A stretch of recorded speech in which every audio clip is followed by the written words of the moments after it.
유교거든요. 유교인데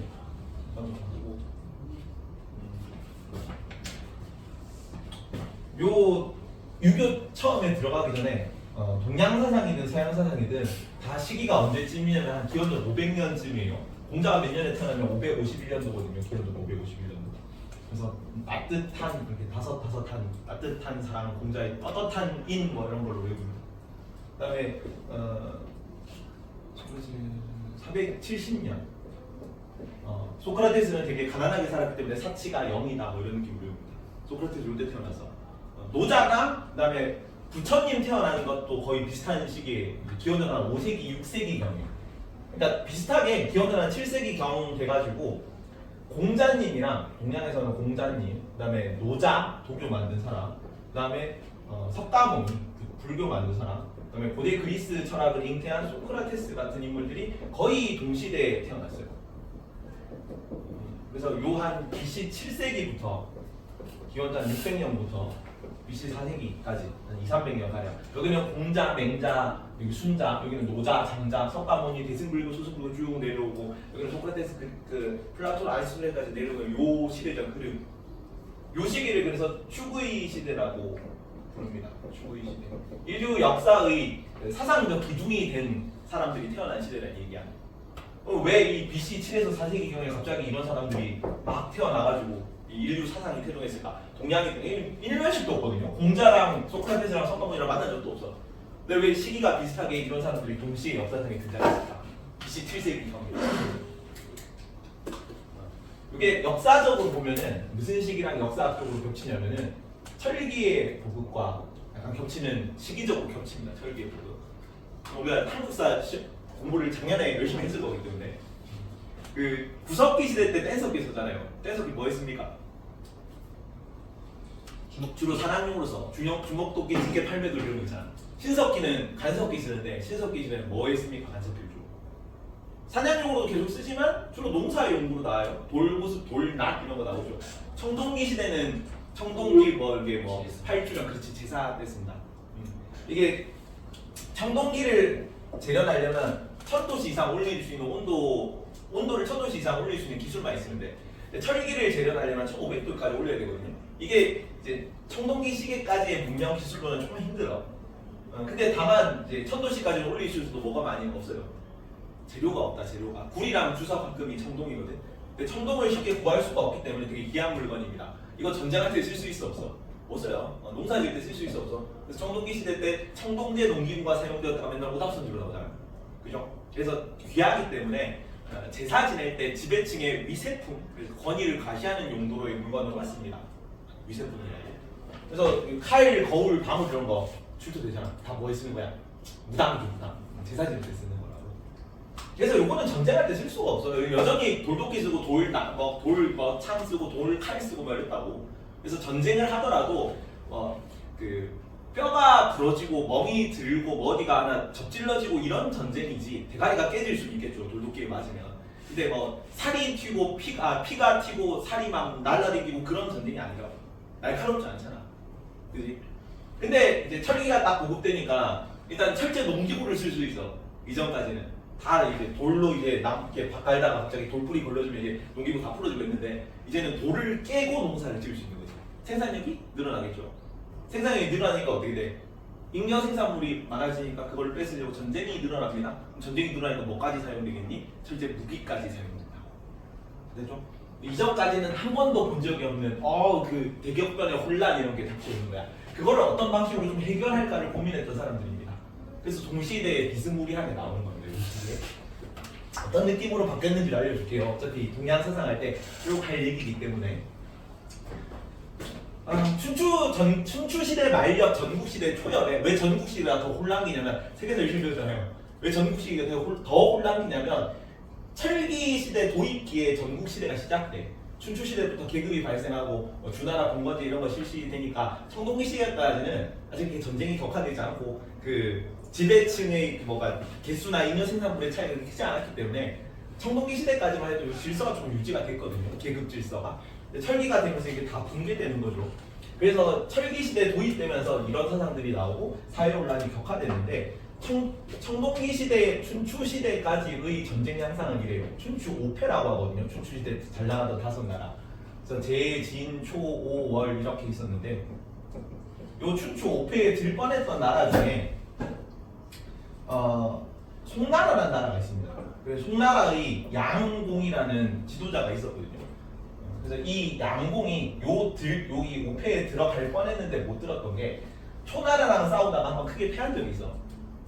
근데 어떻게 싸웠냐면 송나라랑 초나라랑 둘이 싸운다고 하고 결전을 딱 그때 당시는 웃긴 게 이때 당시는 강호의 도리가 살아있던 시기이기 때문에 전쟁 난다 그러면 그때 전차병 같은 거 많이 운용하고 있거든요. 그래서 옆나라에 쳐들어오면은 다 땅을 발라주고 전차 이렇게 정정당당히 쌓아야 될 거 아니야. 산이 있으면 언덕을 깎아주고 이제 평지를 발라주고 돌 뽑아주고 막 이렇게 사전 준비를 해. 그래서 맞짱 떠가지고 딱 정정당당하게 싸우면서 결판내고 했던 겁니다. 주나라 공건제였죠. 근데 중앙 행정력이 그렇게 크지 않았기 때문에 다 땅 떼주고 땅 떼주고 땅 떼주고 땅 떼주고 해가지고 다 친척들이야. 그래서 이때 당시에 뭐 전쟁은 침략 전쟁 뭐 이런 것도 아니고 얘네들이 권위를 과시하거나 세력 다툼을 하는 그런 개념이었기 때문에 전쟁 나도 막 죽기보다는 포로로 잡았다가 뭐 몸값 지불하면 돌려주고 그런 양상이 더 많았다고. 그래서 그런 전쟁이었기 때문에 초나라랑 송나라랑 다 싸운다고 이제 약속 장소를 잡아놓고 싸우려고 기다리고 있는데 송나라가 먼저 도착한 거죠.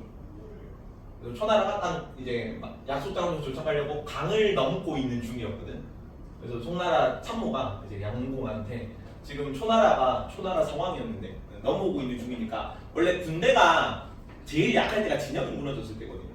진영을 아직 갖추기 전에 올라오는 거대로 가계급하면 쉽게 이길 수 있다. 이게 조언을 한 거죠. 근데 양공이 그렇게는 군장의 도리가 아니다. 그러면서 다 넘어올 때까지 기다려줬습니다. 그다음에 정정당당하게 싸워가지고 패배했습니다. 그래서 쓸데없이 어짐을 베푸는 것에 비웃는 고사나게 송양지인이라고 합니다. 송나라 양공의 어짐이라는 뜻인데 강호의 도리가 살아있는 시기의 전투였다고. 근데 전국시대가 되면 어떻게 전투 양상이 변하냐면 전국시대죠. 이때 잘 나가던 7나라가 칠웅이라고 해요. 춘추 5패 전국 칠웅인데 여기는 송, 제, 양, 진, 한, 위, 조 이렇게 있는데 그 중에서 제일 잘 나갔던 나라가 한, 위, 조. 누가 통일했죠 여기서? 진나라가 통일했죠. 그래서 초대 황제라서 내가 처음으로 혼란기를 통일했기 때문에 나는 황제라는 칭호를 쓰겠다. 그래서 처음으로 쓴 황제고 그다음에 진나라의 황제였기 때문에 진시황이라고 부르는 거죠. 여기. 이 중에서 진나라가 여기 좀 세력이 컸고요. 나머지가 송, 제, 양, 한, 위, 조 이런 나라에 조그맣게 있었거든. 그럼 얘네들은 진나라 세력이 크니까 잡아먹힐 것 같단 말이야. 그래서 어떻게 대응하려고 그래? 얘네들끼리 뭉쳐가지고 큰 진나라에 함께 대항하자. 이걸 합종식이라고 합니다. 그럼 진나라가 불리하잖아. 어떻게 해결해야 돼? 그래서 각각 개별 컨텐츠 한 다음에 야, 네가 6대1로 싸우면 나를 이기겠지. 근데 네가 제일 약하잖아. 네가 제일 약한데 나 없어지고 6명 나오면 네가 이런 꼴 당할 거야. 네가 꼴찌 될까? 네가 여기서 혼자서 뭘 할 수 있을 것 같아? 차라리 나랑 결합해가지고 5대2로 싸우자. 내가 좀 뒤에 봐줄게. 이런 식으로 개별 컨택한 다음에 각계 급파했습니다. 이게 연횡책이라고 해. 새로 이게 횡으로 연합한다는 뜻이죠. 그래서 합종 연행 딱 보면 느낌상 아까랑 좀 다르죠. 전쟁 양상이. 그리고 이제는 몇천 단위, 몇만 단위의 전투 좀 빈번하고요. 그리고 한 번에 포로들을 다 이렇게 몇만 명씩 학살하는 다 포로들 목 참수하고 그런 게 그때 당시에 엄청 충격적이었거든. 이전에는 이런 거에 대한 그런 일이 없었으니까 규범이 제시할 수가 없는 겁니다. 이런 경우에 대한 인륜이 무너지고 도가 무너지고. 그래서 거기에 대해서 춘추 전국 시대부터 어떤 사상들이 나오는 거지. 나 키워드로 나오잖아. 뭐 세계사. 무슨 키워드가 나옵니까? 무슨 사상들? 그지. 여러 사상들이 나오는 거죠. 실제로 한 12개 정도 있어요. 근데 교과서에 나오는 거 뭐만 나오냐면 유교랑 유가, 도가, 무가, 법가 정도 나옵니다. 무가, 법가를 위해 씁시다. 법가, 무가. 여기 둘이 사상은 좀 지배층의 사상이 같고 여기 두 개의 사상은 좀 피지배층의 사상이 같다. 도가, 유가는 자세히 나오니까 법가, 무가는 좀 대충 합니다. 이게 지금 혼란기잖아요, 혼란기. 법가는 뭘 통해서 다스리는 거다. 이때 당시 이 공자님도 그렇고 맹자도 그렇고 뭐 여기 있는 사상가들 전부 다 그 문객 제도라 그래가지고 다 주변에 떠돌아다니면서 정치 제도 제안하는 참모 같은 역할을 하는 그런 사람들이야. 사상가들이라고는. 어디 가가지고 내가 이런 사상이 있으니까 너는 부국강병을 통해 가지고 너네 나라를 전국 시대를 통일하는 강대한 나라로 만들고 싶은 거잖아. 근데 나는 이 부국강병을 위한 방안이 이거라고 생각해. 그러면 나를 참모로 채용해가지고 나를 이제 재상으로 앉혀가지고 책사로 채용해가지고 내가 이 사상에 따라 너네를 부국강병으로 만들어 볼게 라면서 다 제안하고 다녔던 사람들이. 근데 유교는 이제 혼란기잖아. 당대에는 좀 인기가 없었어요. 공자님도 백자님도 다 퇴장 한번 돌아다녔다. 혼란기니까 뭐가 더 인기가 많았어? 법가는 부국강병을 위한 방안이 뭐라고 생각합니까? 엄격한 법과 제도다. 그래서 뭐 지각하면은 뭐 한쪽 팔 자르고, 지각하면 삭발시키고, 결석하면은 한쪽 팔 자르고, 그다음에 뭐 숙제 안 하면 사형 뭐 이런 거지. 그럼 이제 절대 결석 안 하고, 절대 뭐 숙제 안 밀리고 뭐 그렇게 하겠죠. 클카를 해라 뭐 이런 거 있잖아. 클카 안 하면 사형 뭐 이런 거. 그러니까 이게 전쟁 시기에는 혼란기니까 이때 당시는 좀 되게 매력적이고 약발이 잘 맥히는 거였다고. 왜냐면 그렇게 부국강병 안 하면 어차피 백성들이 죽잖아요. 죽느니 지금 하기 힘들더라도 강력한 법 제도를 통치하에 내가 힘길러서 통일하면 되잖아. 맞죠? 그래서 실제로 법가를 채택한 진나라가 전국시를 통일했지. 근데 혼란기니까 좀 힘들어 참는데 뭐 새벽 2시에 뭐 시험 직전 날에 성동 막 부르고 했는데 시험 전날이니까 되는 거죠. 그런 거는 고1 때. 근데 시험 끝났는데도 맨날 2시에 새벽 2시에 줌 불러가지고 숙제 안 하니 내용 이것도 모르지만 급박 들으면 애들이 다 탈 줄 알겠죠. 그래서 진나라가 어떻게 됐어요? 법가를 채택했던 진나라가 가혹한 법가 통치야 만리장성 등 무리한 소목공사로 15년 만에 멸망했죠. 그래서 그 뒤에 왕조는 뭐 채택하는 거야? 조금 똑같이 애들을 이제 좀 통치하고 제도 규범 질서 이런 걸 강조하지만 조금 부드럽게 가스라이팅하는 학문, 공스라이팅. 그래서 세뇌시키는 거죠. 덕으로 다스려야 된다. 너가 백성의 공부를 다 해야 된다. 이렇게 얘기하는 거죠. 그 육아는 그래서 이제 한나라 시기부터는 계속 국조로 쭉 중국 역사에 이어서요. 특히나 이제 유교 법, 제도, 질서 이런 걸 강조하거든요. 여기는 덕치긴 한데 왜 사회가 혼란하냐고 물어보면 육아는 덕이 무너지고 질서가 무너지고 제도가 무너졌다고 얘기해. 그래서 옛날에 그 전국 춘추 시대 이전의 주나라 공건제가 이상적인 사회고 그때 이제 주왕, 문공 이런 사람들이 덕으로서 다스렸기 때문에 그 제도, 그 질서를 다시 세우면 우리 혼란이 회복될 것이다. 근데 그 질서, 제도는 누가 세웁니까? 지배층이. 그래서 쭉 나오겠지만 엘리트주의입니다. 육아. 포인트를 잘 잡으세요. 육아는 지배 질서 인정하고 능력주의 인정하고 사회적 분업 인정해요. 통치계획과 생산계획을 구분해. 중요합니다. 그래서 지배층이 좋아하는 학문이고 쭉 이게 백성들을 통치하기 위한 학문이니까. 그리고 특히나 유교가 조금 약간 특이점은 얘가 경전 중심 학문이거든. 공자님은 경전을 쓴 적이 없어요. 유교 경전을 전부 다 제자들이 공자님 따라다니면서 공자님이 한 얘기를 이렇게 쓴 거야. 근데 되게 경전을 생각보다 좀 많이 썼단 말이야. 경전을 많이 써가지고 유교 공부를 한다는 거는 무조건 뭐와 친숙하다는 얘기야?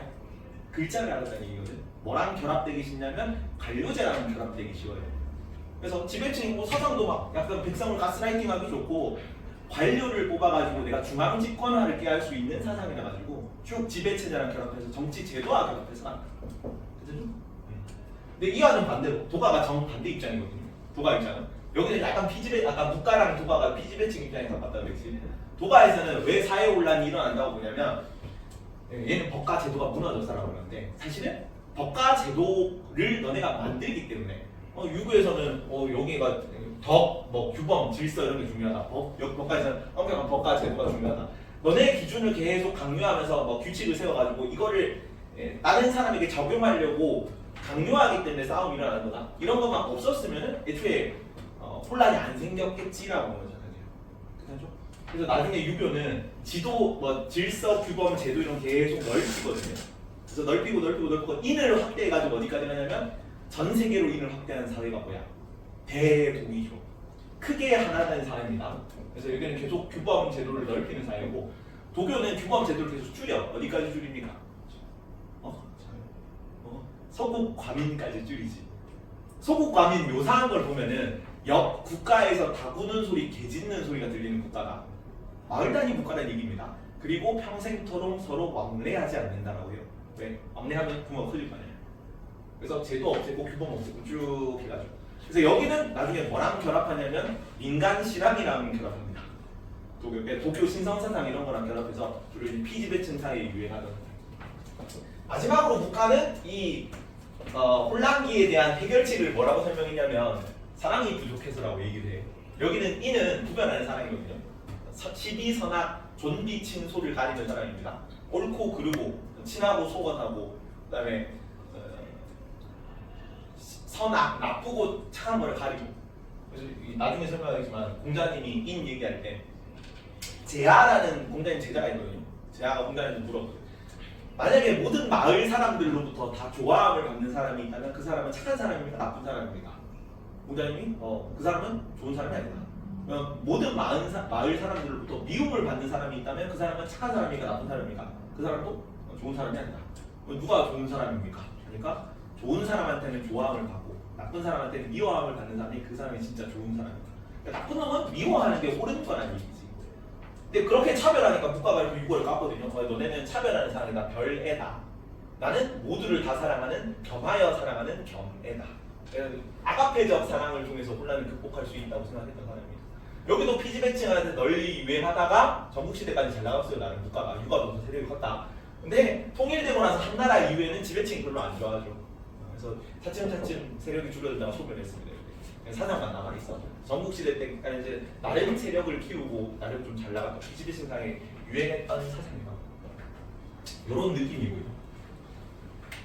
나머지는 본문을 봅시다. 그래서 왜 유교가 이런 모양으로 법, 제도, 질서 이런 거, 규율 이런 거, 규범 이런 거 굉장히 강조하거든요. 왜 강조하는지가 요 사회 혼란을 제각기 나름의 방식으로 좀 해결책을 제시하려고 했던 고민의 결과라는 그런 맥락으로 한번 접근해서 들어가 봅시다. 이건 설명이 좀 길었는데 공자부터 갑니다. 쭉 제일 위에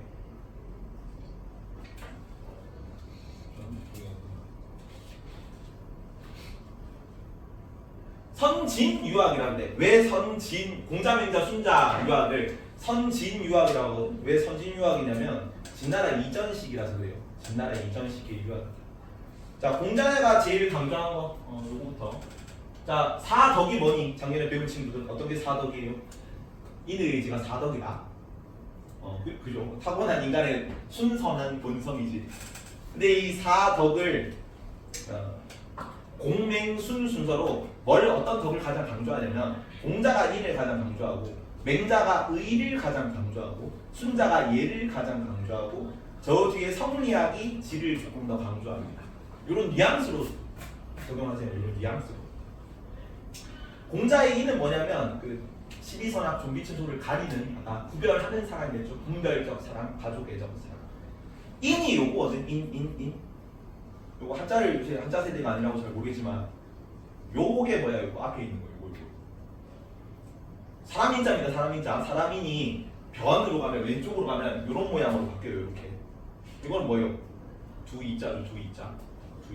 여기서는 아무도 둘이 될 수 없거든. 왜냐면 우리는 애를 낳을 수 없잖아요. 그죠? 여성들이 사람이 둘이 되는 상황에 대한 사랑이지. 모성애 같은 개념이에요. 가족의 사랑입니다. 그러면 누가 더 중요한 거야? 남의 새끼가 더 중요한 거야? 내 새끼가 중요한 거야? 내 새끼가 훨씬 중요하죠. 그지? 그래서 친한과 소원함을 가리는 거. 내 아버지한테 남의 아버지도 잘해야 되는 사랑이다. 그렇지? 그런 사랑, 모든 사람들이 서로 가족처럼 사랑할 수 있다면 그게 대동이에요. 그게 이상사회예요. 그렇지? 자, 첫 번째가 인이고요. 처음부터 씁니다. 인. 공자가 바람직하다고 생각했던 가장 최고의 강목입니다. 인은 내면적 도덕성이다. 근데 인은 이게 누군가를 차별하는 사랑이고 누군가를 더 좋아하는 사랑인데 이게 마음의 그릇의 크기에 따라서 확대될 수 있는 개념이거든. 그래서 이 인이 확대되는 과정 전부 다 인의 실천인데 여러 단계로 표현했어요. 어떻게 보면 약간 단계 같은 개념이에요. 효, 재, 충, 서라고 합니다. 효는 누구에게? 가족애적 사랑이죠. 부모님에게. 재는 아우에게. 형제간에 공경하는 거. 충은 국가에. 서는 완전 모르는 생판 다른 사람. 서가 이렇게 쓰거든. 짤을 다 모른다 싶거든. 이게 같을 여자다. 같을 여자. 같은 마음이 서예요. 용서할 서자, 동정할 서자라고 씁니다. 동정 뜻이 뭐야? 동정. 같은 감정이라는 뜻이죠. 내가 동정심을 갖는다 라고 얘기하는 거는 얘의 입장에 대해서 생각해 본다는 얘기야. 나랑 남이 하나 되는 그런 상황입니다. 그래서 효제, 충이 다 중요한데 인이 가장 확대된 게 뭐라고? 서야. 그래서 서에 대한 용어만 별도로 따로 나옵니다. 서라는 개념이 중요해서 가장 인이 많이 확대된 거지. 나랑 생각 모르는 다른 사람에 대해서도 같은 감정을 느끼고 내 입장을 생각할 수 있다는 거잖아요. 그래서 3번에 서라고 적고요. 서와 관련된 내용은 전부 다 역지사지 정신이야. 입장을 바꿔 생각을 해봐 그겁니다. 첫 번째가 추기급인인데 추기급인 용어를 좀 외우십시오. 이거 추기급인. 추는 밀추자를 씁니다. 밀다 할 때 요 나를 미루어서 생각한다는 뜻이야. 그 참고로 고대 중국어에서 이 몸기자거든요. 이거 몸신자거든요. 몸기자나 몸신자는 전부 다 1인칭 대명사입니다. 나를 뜻하는 이 용어야. 나라는 뜻입니다. 나. 기나 신이라는 단어가 들어갑니다. 살신성인 하면 나를 죽여서요. 나를 죽여서 몸을 죽여서가 아니라. 그리고 사람인자를 쓰면은 3인칭 대명사입니다. 타인이라는 뜻이야. 남을이라는 뜻입니다. 그래서 여기는 추기급인이기 때문에 나 자신의 상태의 상황에 미루어 보아서 미루어 짐작하여 남에게 미칠 급자거든요. 남에게 도달한다, 다다른다는 뜻입니다. 나를 미루어서 남에게 미친다. 그 말은 내 입장에서 남의 입장을 한번 생각해보는 개념이죠. 이게 서야, 그지? 다른 사람에 대해서도 그 인을 베풀 수 있는 상황이라고. 그 정도로 수양이 된 사람이라고 이 사람 서를 행할 수 있습니다. 그리고 똑같은 말인데 기소불용 물시어인입니다. 기소불용 물시어인. 한자가 말은 좀 힘듭니다. 기소불용 물시어인인데 이거는 몸기자가 나랬죠. 이거는 다소자 곧소자입니다. 그래서 내가 요구하지 않는 바를 내가 요구하지 않는 것을 베풀 시자를 쓰거든. 남에게 어조사 어자 이게 뭐뭐에게란 뜻이야. 타인에게 베풀지 말라 말문자입니다. 그래서 내가 하고 싶어하지 않은 것, 내가 요구하지 않는 거를 남에게 시키지 않는다는 것도 서지. 역지사지잖아. 그죠? 그래서 이런 게 인의 실천 방안으로 나와요. 입장을 바꿔서 남의 입장을 생각해본다. 내 입장을 빌려서 남에게 짐작하고 내가 하기 싫은 건 남에게 시키지 않는다. 이게 다 인의 실천이다. 그러니까 남을 나랑 비슷한 느낌으로 사랑할 수 있는 사람인 거지. 그게 군자인 거고 인이 잘 실천된 사람이고. 그리고 이 인은 내면적 도덕성이잖아. 이게 형태를 갖추지 못하면 밖으로 내가 인한 마음이 있어도 그걸 표현할 방법이 없어. 그래서 그 표현하는 형식을 제정해놨어요. 그거를 예라고 합니다. 예. 6번이 예다. 예. 외면적 사회규범. 이거는 내면적 도덕성의 외면적 사회규범입니다. 인이 우러나 겉으로 드러나는 것이라고 나오는데 뉘앙스가 다르거든. 뉘앙스 차이를 구분을 해야 된다. 무슨 뉘앙스냐면 아까 인의 예지 해가지고 인은 누가 제일 강조했다? 공자가 제일 강조했고 맹자가 강조했고 순자가 강조했었죠. 근데 순자의 예랑 공자의 예는 얘도 예를 얘기하는데 공자도 뉘앙스가 달라요. 공자의 예는 인의 우러남입니다. 따뜻한 마음이 겉으로 표현돼요. 선생님을 존경하니까 선생님 수업에 졸지 말고 예의를 갖춰서 열심히 경청해야지 이런 거예요. 근데 순자의 예는 엄격한 통치규범입니다. 순자의 예치 사상이 뭘로 계승되냐면 한비자 법가로 계승돼요. 한비자 제자다 순자가. 법과 제도 같은 개념으로 예를 사용해. 뉘앙스 완전 다르지. 더 혼란기라서 그래. 그래서 인간 본성이 어떻게 된 거야? 악해진 거죠. 그래서 200년 공자랑 맹자랑 200년 차이 나고 맹자랑 순자가 100년 차이 나거든요. 근데 이제 맹자까지는 공자가 이 세상이 왜 이렇게 혼란해졌을까 이 정도 돌아갔으면 좋겠는데 했는데 안 된 거죠. 그래서 맹자가 마지막 이제 한번 믿어본 거지. 야, 점점 더 혼란해지기만 하는데 그래도 옛날엔 착했다며 공자님이 그렇게 얘기하셨다는데 스승님께서. 그래서 인간 본성이 선하다니까 믿어보자. 한 번만 더 이렇게 뭐 왕도 정치 뭐 이런 거 다 해가지고 백성들을 올바르게 다스리고 뭐 본성을 함양하고 이러면은 인간 사회가 다시 혼란을 극복할 거야. 라고 했는데 100년이 지났는데도 아무런 더 혼란스러워지기만 한 거죠. 그래서 이 순자가 이제 인간은 글러먹었다. 인간 본성은 악한 거다 이렇게 하는 거지. 그죠? 그래서 이 예라는 거는 여기서 이 예는 순자의 예와는 다르게 예절, 뭐 양식, 예의, 규범 이런 거예요. 공자님이 이제 사상을 막 제안하면서 돌아다니긴 했지만 동시에 뭐 했냐면 이때는 재정일치 시대지. 지도자라면 다 뭐합니까? 제사 지내야 돼. 종교 행위를 합니다. 그 모든 국가 공통이고 이거는 그 이집트에서는 누가 지도자야? 지도자 이름이 파라오. 파라오 뜻이 뭡니까? 태양신 라의 아들이다. 인도 카스트도 있잖아. 카스트가 너무 중요하니까 이거는 책제로, 상자제로, 북박스거든요. 북박스로 이렇게 해요. 북박스로 상자제로 이렇게 막 보관하고 있다. 카스트 제도에 대한 논문들을. 그래서 브라만, 크사트리아, 바이샤, 수드라 이렇게 나오는데 브라만 계층이 계급이 뭐예요? 제사장이죠. 제사장. 그래서 여기도 지배 계층들은 전부 다 제사 지내는데 공자님이 주로 하는 일이 제사 지낼 때 이런 절차에 따라 이런 방식에 따라서 제사를 지내시고 뭐 이런 거 얘기해 주면서 다녔던 사람입니다. 뭐 제사 지식 이런 거 굉장히 빡빡하겠죠. 그런 걸 포함해서 서로 간의 관계에 대해서 어떤 방식으로 하는 게 이제 그 하늘의 뜻에 따르는 것인가 절차에 따르는 것인가 어떤 게 왜냐면 인은 하늘이 준 거거든요. 사람 본성은 다 하늘이 줬기 때문에. 그래서 인을 제대로 표현하는 것에 대한 규범, 절차 이런 걸 정해놓은 게 예예요. 당연히 기반을 요구입니다. 인입니다. 인. 그래서 예도 굉장히 강조하는데 근데 여기에 예는 통치 규범의 의미는 아니고 인을 실천하는 다른 표현일 뿐이야. 그래서 예와 관련해서는 극기복례라든가 극기복례 7번의 극기복례 자신을 이기고 예로 돌아간다. 그 다음에 비례물시 비례물청 비례물시 비례물청 얘가 아니면 듣지도 말고 얘가 아니면 보지도 말고 비례물시 비례물청이라고 합니다. 여기다 공자님 선지다 이런 제시문을 보면 그 생유는 여기 따져 생유는 공맹수를 구분을 안 하거든. 근데 윤사는 다 구분을 해야 됩니다, 친구들. 자, 그래서 예까지 했고, 그다음에 인을 표현하는 다른 방식이 하나 더 있어. 예로 드러날 수도 있고, 근데 예는 그 규범, 질서 뭐 이런 거라 가지고 사람을 조금 형식을 잡아주지만 질서를 세우지만 사람을 조금 힘들게 하는 종류의 것이거든요. 그러니까 채찍 같은 거야. 그래서 당근도 좀 필요합니다. 그래서 인을 표현하는 좀 온화한 방법을 악이라는 그 느낌으로 써요. 악. 음악이다. 음악. 악이라는 단어로 씁니다. 그래서 예악 사상이라고 해요. 그래서 이 예로서 질서를 세우고 떼찌떼찌 하는 거예요. 말 안 듣는 거. 인을 인하지 못하네 하면서 규범을 찾아라 그러면서 떼찌떼찌 하는 거고. 그리고 이렇게만 너무 하면 사람들이 너무 힘들어하니까 뭘로?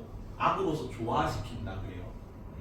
그래서 이 공자님이 애들 다 이제 제자들 모아놓고 손기타 치면서 분자를 모름지기 요정도 음악을 연주해야지 이런 거 사료다가 애초에 그 제사 지내고 이런 거 규범이 다 뭘로 가는 거야? 제사 지내는 절차 이런 거 다 뭘로? 그리고 공자님이 제자들한테 뭐 가르침 내려줄 때 뭐의 형태로 전승이 됐냐면 노래의 형태로 전승이 됐다. 음악. 그래서 되게 생각보다 유교는 음악이랑 친해요. 옛날에 제사 지낼 때 뭐 종묘 제대학 이런 거 하잖아. 다 유교 규범에서 온 거예요. 그래서 예로서 질서를 세우고 악을 조화시킨다. 그래서 예악을 통해 다른 게 아닙니다. 예는 조금 엄격한 거고 악은 조금 이제 풀어주는 거야. 예악을 통해 인을 실현하는 거고 백성을 교환하고 이상을 실현하는 두 가지 다른 방법이야. 둘 다 인의 표현이다. 인의 표현. 그래서 예악을 통해서 인이 잘 어우러진 사회를 대동사회라고 합니다. 대동. 자, 아까 효제 충서 해가지고 전 세계로 인이 다 확대되는 개념인 거죠. 대동사회. 모두가 다 하나가 돼서 같은 사회. 그래서 원래는 그 원래 유교에서 인은 남의 부모님이랑 우리 부모님을 구분해야 안 돼. 원래는 구분해. 그래서 원래는 가족의 사람이기 때문에 내 부모님, 남의 부모님이 더 소중한 겁니다. 그거를 묵자가 야 너네는 차별적인 사람이네. 나는 모두 구별하지 않고 사랑하는 겸애야라고 비판해요. 괜찮지? 그러니까 나중에 맹자가 훨씬 뒤에 시대 사람이기 때문에 그 묵자가 써놓은 글 보고 자네는 아버지가 없어 이렇게 비판했던 내용이 있습니다. 아버지가 애미비가 없는 거죠. 우리 아버지랑 남의 아버지 똑같다 그러니까. 근데 중요한 거 작년 금오고 기출에서 애들이 틀려왔다 이거. 대동사회에서는 가족주의가 있다 없다. 가족주의가 극복돼요. 왜냐면은 전 세계로 인이 확대됐잖아. 남의 부모님에 대해서도 내가 효를 할 수 있는 사회야. 남의 부모님 원래 생파는 남인데 그거를 서해의 정신으로 대할 수 있는 거죠. 서라는 건 내 부모님이나 내 입장에서 남 입장이 똑같으시면 그러니까 나랑 동일하게 내가 부모님이 하듯이 남의 부모님을 대할 수 있는 상황이라고. 모든 사람들이 인을 한양한다면. 그래서 대동이야. 크게 같은 사회입니다. 대동사회. 규범이 늘어나고 질서가 세워지고 쭉 계속 나라가 커지고 있는 거 보이죠.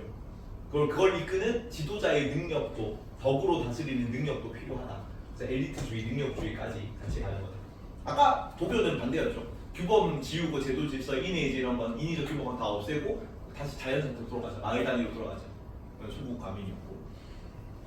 첫 번째 가족주의 극복되는 거 중요하고 애들 틀리지 마라. 애들 헷갈려한다.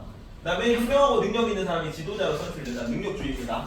사회적 분업 인정해요. 통치 계급과 생산 계급이 나눠져 있어. 기본적으로 엘리트주의입니다. 지도자들이 좋아하는 세상이고.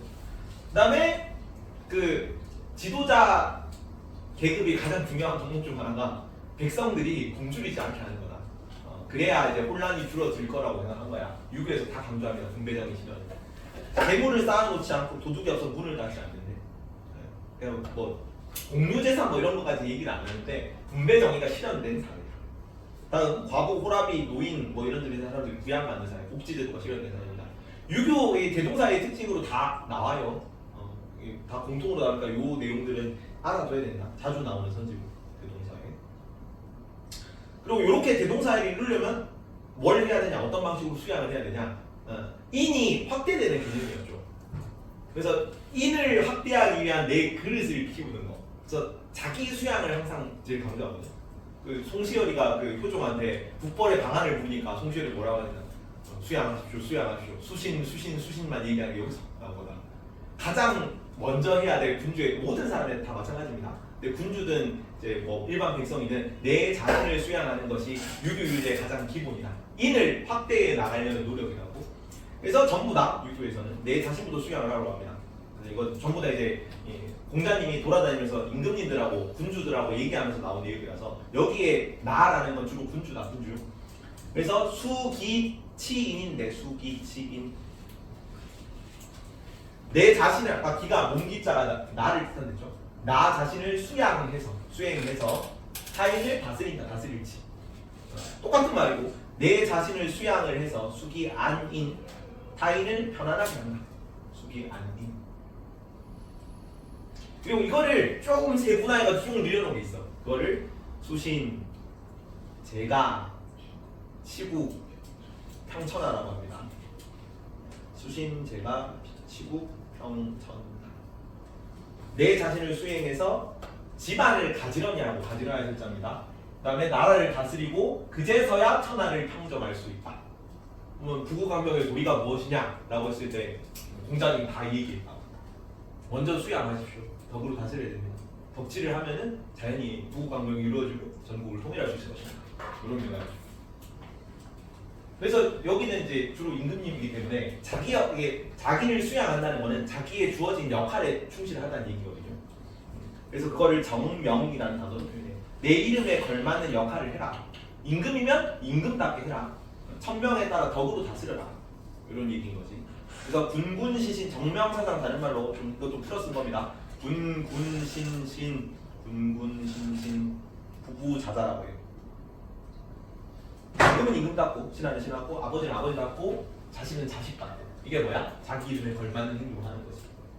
그게 자기 수양이고 이 자기 수양이 쭉 확대되면 대동사회에 이를 것이다. 바라시는 전국 통일입니다. 이렇게. 그래서 임금의 역할인데 정치란 뭐 하는 것이다? 나라를 바르게 하는 것이야. 그게 임금의 역할입니다. 임금이 수신을 한 거야. 정치 역할이고 이게 정치라는 것은 바르게 하는 것이다. 정야. 정자정야라고 합니다. 정치는 바르게 하는 것이 제시문으로 나와요. 정자정야라는 직접적 표현보다는. 그래서 정치랑 바르게 하는 것이다라고 나오면 그냥 공자입니다. 공자 기억이야. 마지막으로 덕치. 공자가 이상적으로 생각했던 정치 형태입니다. 덕치, 덕으로 다스리는 형태. 뭐에 반대되는 말이냐면 덕치랑 반대되는 얘기야.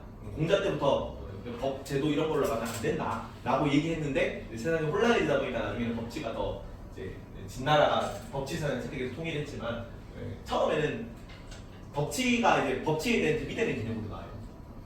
그러니까 뭐냐면은 나중에 도가랑 뭐 도가랑 묵가랑 싸우고 묵가랑 뭐 고자 뭐 본성 문제 이런 거 안 해. 그러니까 모든 사상들은 전부 다 누구랑만 싸우냐? 유교랑만 싸워요. 유교가 이제 그나마 좀 세력이 크고 많이 채택됐다는 얘기겠죠. 그래서 덕치와 관련해서 두 가지 묘사한 게 있습니다. 이것도 제 질문으로 자주 나옵니다. 첫 번째 군배정이 실현대사에 이런 거 얘기한다 그랬죠. 그래서 재화의 적은 것보다 재화의 많고 적음보다 군대가 고르지 못함을 걱정하는 정치 체제가 덕치입니다. 군배정의가 실현되는 걸 추구하는 거죠. 그리고 어떤 게 덕치냐고 물었을 때 이것도 이제 대답 내용 중에 나와요. 두 가지 비유를 들었거든. 첫 번째가 북극성과 뭇별의 비유다. 북극성과 뭇별의 비유. 자, 이렇게 지구가 있고 여기 지구 자전축이 여기 23.5도씨거든요. 이상하게 오른쪽으로 기울어져 있어. 23.5도씨 이상하게 오른쪽으로 기울어져 있는데 여기 북극성이 있습니다. 여기 자전축 위에. 왜 북극성이냐면 북쪽 극 위에 끝에 있다는 데가 북극성이야. 그래서 이게 뭐 맨날 바쁘고 해가지고 이제 하루 종일 밤하늘 이렇게 올려다보고 그런 일이 없겠지만 주로 근데 천천히 하루 종일 이렇게 밤하늘 올려다보고 있으면 해가 이렇게 아침에 떠가지고 조금씩 움직여서 태양이 지듯이 별들이 한 바퀴를 회전한대요. 날이 밝을 때까지. 근데 뭐는 가만히 있는 거야. 북극성은 자전축 위에 있으니까 얘는 위치가 안 바뀌는 거죠. 그럼 마치 하루 종일 밤하늘을 보고 있으면 다른 별들이 북극성 주변을 뭐 하는 것처럼 돌고 있는 것처럼 보인다. 그래서 임금이 어떤 게 덕치냐라고 물었을 때 당신이 덕을 행하시면 마치 북극성 주변을 다른 뭇별들이 도는 것처럼 덕치를 행하기만 하면 모든 사람들이 당신 주변을 알아서 따라 맴돌 것입니다.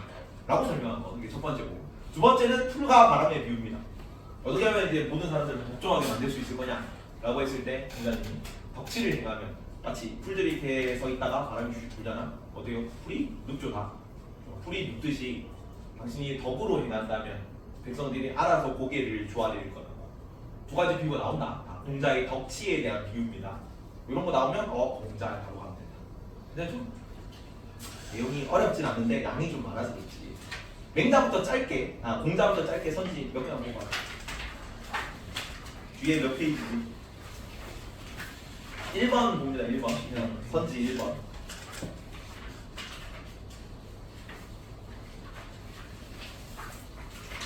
뒤에 넘어가면 여기는 15페이지. 페이지가 좀 다른데. 자, 1번에 나무야. 공자는 형식을 버리고 공경의 마음을 갖추면 예를 다한 것으로 볼까요? 나무야. 아니야. 형식이 뭐예요? 아까 형식이 뭐랬어? 예다 예. 인의 바깥으로 드러나는 규범 같은 거라고. 그지? 둘 다 강조했잖아. 인을 표현하는 방식이 예였잖아. 형식을 버리면 안 되지. 내 인의 마음이 제대로 전달되려면 예의 범절을 갖춰서 규범에 맞게 질서에 맞게 표현을 해야 된다. 형식을 버린다 해서 틀렸고요. 공경의 마음을 갖추는 건 맞죠. 말이 안 되는 겁니다. 형식을 버리는 게 예라는 게 단어 자체가 문장의 모순이야. 형식이 예인데 어떻게 형식을 버린 게 예가 될 수 있어. X고요. 다음 3. 공자는 통치자가 덕을 갖추고 모범을 보여 백성을 교화해야 한다고 보았을까요? 맞아요 이거. 이게 뒤에 성리학 때 자세히 배우겠지만 짧게 유교의 도덕관은 사람이 뭘 가지고 태어나냐면 하늘의 이치를 가지고 태어나. 천지. 이게 본성입니다. 인간은 순선무악한 본성을 가지고 태어나. 근데 뭐도 동시에 가지고 태어나냐면 천의 기품과 지혜의 형상을 타고난다고 하거든요. 사람이 육체를 가지고 있기 때문에 기질도 가지고 태어나요. 이게 육체의 욕구, 욕망 같은 겁니다.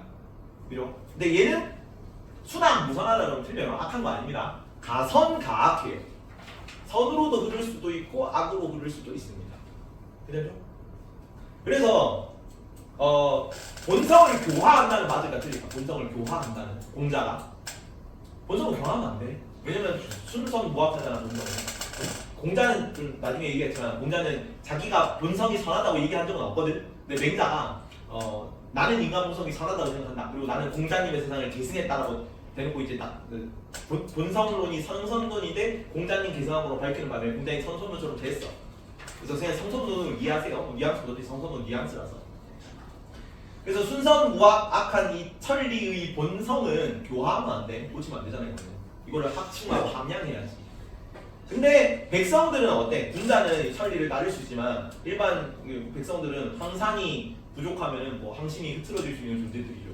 도덕심을 실천을 할 수도 있고 안 할 수도 있는 존재이기 때문에 뭘로 이끌어지도록 천리를 본성을 따르도록 이끌어줘야 돼. 그거를 가르쳐서 변화시킨다, 교화한다고 얘기합니다. 그래서 맹자가 본성은 교화하지 않는데 백성은 교화할 수 있어요. 구분해라 뉘앙스를. 원래 윤리 문제가 이렇죠. 그래서 맞습니다. 여기는 본성을 교화하는 거예요.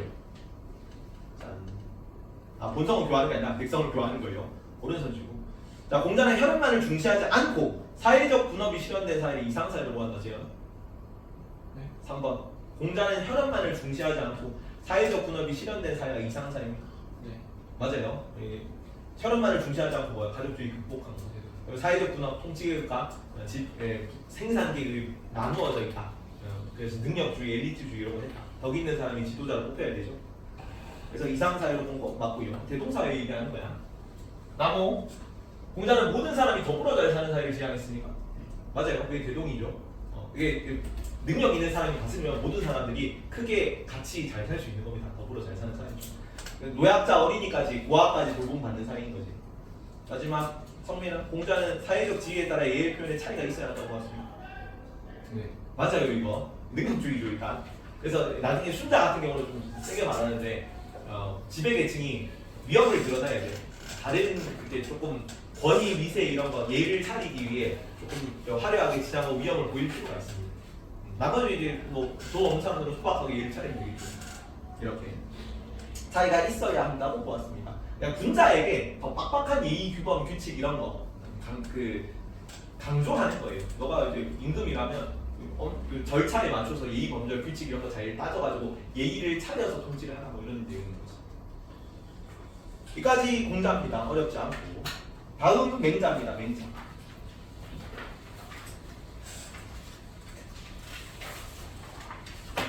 저 앞에 맹자 선서인데 그 블로그 뒤지다가 이제 윤리 공부하시는 어떤 오타쿠 언니가 덕질한 거 내용이 좀 관련된 게 있어가지고 가져왔습니다. 불법 매학기 때문에 널리 퍼지면 안 되고 외부 자료는 유출 금지입니다. 내부 수업 자료로만 쓰는 거고. 맹자는 성선설을 얘기했기 때문에 자 인간은 본래 선하게 태어났는데 얘기할 수 있겠지. 그죠? 근데 군주가 그러나 참을 수 없는 역사입니다. 군주가 백성을 대하지 않는 선한 본성을 실천하지 않는 군주야. 뭐 할 수 있어? 쫓아낼 수 있어요. 얘는 나중에 민본 사상이라고 하거든. 백성이 근본인 정치 사상이야. 그래서 백성이 가장 중하고 그 다음이 국가고 군주는 가장 하찮다라고 얘기하는 사람입니다. 그래서 백성을 근본인 백성을 제대로 잘 다스리지 못하는 군주라고 뭐였는데 쫓아내도 역성군주입니다. 그래서 뒤에 저런 금수 새끼가 군주가 존나 역성영역 받네. 방벌 시켜야 돼. 근데 방벌은 덕을 잃고 악정을 행하는 임금을 살해하는 게 방벌이고 일반적인 시해라는 거, 임금을 죽이는 것과 좀 구분돼서 정당하고 도덕적인 일로 여겨져요. 방벌. 그래서 뭐 이런 거 역성영역 인정한다는 내용이고요. 넘어갑니다. 자, 맹자부터 봅니다. 일단 제일 처음에 본성은 어떻다? 성선설이고요. 인간 본성은 선하다. 자, 인간 본성이 왜 선합니까? 세상이 되게 혼란한데 이렇게 물었을 때 맹자가 어떻게 대답하냐면 사람은 이런 선천적인 도덕적 능력을 가지고 태어나요. 그게 사덕과 사단, 그 다음에 양지와 양능이라는 겁니다. 이게 인간이 선하다는 근거야. 양지, 양능, 사덕, 사단이 뭔지를 알아야 인간이 왜 선한지를 알 수 있겠죠. 쭉 설명을 해야죠. 첫 번째, 인간이 타고난 본성 그 자체다. 인간이 네 가지 덕이다. 참고로 인의 예지 이런 단어는 이전부터 공자 때부터 썼어. 그러니까 근데 인의 예지를 묶어서 부른 적은 없고요. 그냥 인이 어떻고 얘가 어떻고 지가 어떻고 뭐 이렇게 얘기를 하다가 이거를 인간이 타고난 본성이 인의 예지 네 가지다 라는 식으로 사덕으로 묶어서 표현한 거는 맹자 때부터입니다. 그래서 공자가 사덕 얘기하면 다 틀립니다. 그러니까 제시문에 사덕이 나온다면 공자가 될 수가 없다고 맹자 때부터 썼으니까요. 괜찮지? 사덕이 있고 사덕은 인의 예지야. 왜 하필 4개가 됐냐면 공자가 이 사덕 처음 언급할 때 그 제시문에 요 얘기가 나오거든요. 인간이 태어날 때 네 팔다리 사지를 가지고 태어난 것처럼 마치 4가지 선한 마음을 인간이 본성으로서 가지고 태어났다고. 사지처럼. 그래서 인간 팔다리가 4개이기 때문에 그냥 4개로 끼워 맞춘 것 같아요. 인의 예지 4개다. 근데 왜 이 사단이란 개념이 필요하냐면 제자가 물었거든요. 공손추라는 제자입니다. 공손추편, 논어 공손추편에 나오는 설학 되게 1화다 1화. 스승님이 인간 본성이 선하다면서요. 사덕을 가지고 태어난다면 인이 이지 같은 순선한 본성이 인간 내면에 내재돼 있다면서요. 근데 왜 이렇게 세상에 혼란하게만 합니까? 내가 보기에는 그런 사덕 같은 건 인간 본성에 없는 것 같은데 어떻게 그걸 확인할 수 있죠? 라고 얘기를 하니까 공자가 맹자님이 야 네가 사단이라는 게 있는데 사단 네가 우물가로 기어가는 어린아이를 바라봤을 때 그 어린아이가 오씨 아무리 악한 사람일지라도 그 어린아이가 위험한 것 같은데 좀 구해줘야겠다는 마음이 드는 것을 어쩔 수 있느냐? 억누를 수 있느냐? 나도 모르게 그런 마음이 생기거든. 아무리 악인이라도. 그죠? 그건 네가 따뜻한 사람인 이는 내면에 포함하면서 태어났다는 증거다. 단서 단자를 써요. 사단의 단은. 그 실마리 단자라고도 얘기를 하거든. 실마리. 이렇게. 국어사전을 뒤져보면은 이렇게. 실마리라는 단어 뜻이 실 뭉텅이 끝에 실 끄트머리를 실마리라고 해요. 그래서 우리가 인한지 아닌지 지금 세상이 너무 혼란스러워가지고 알 수 없지만 우리가 남을 측은히 여기는 마음, 측은지심이라고 그래. 불쌍히 여기는 마음을 가지고 태어나는 것을 보건대 이렇게 당겨보면 안에서 인을 찾아볼 수 있다는 얘기지.